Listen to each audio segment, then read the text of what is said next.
Guys তোমরা যদি এভাবে আটা দিয়ে পড়তে চাও তাহলে পড়তে পারো, আটা দিয়ে পড়লে তাড়াতাড়ি পশম মিটে যেত।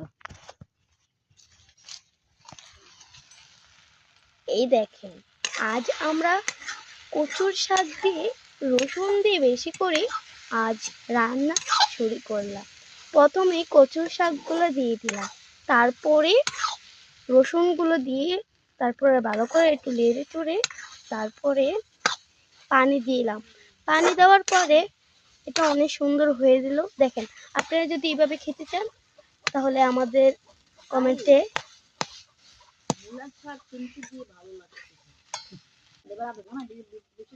হ্যালো, আসসালামু আলাইকুম। আজ আপনাদের সামনে একটি কচুর শাক ভালো করে কিভাবে রান্না করে সেটা আপনাকে শেখাচ্ছি। দেখুন, আমরা আজ কচুর শাক রান্না করেছি। দেখুন, আপনাদের কি বিয়ে হয়েছে? বিয়ে হয়েছে কমেন্টে আই লাভ ইউ জানিয়ে আমি চিংড়ি যাচ্ছি, সমস্যা না, বুঝছেন? আপনি কি সিঙ্গেল আছেন সেটা থাকলে কমেন্ট।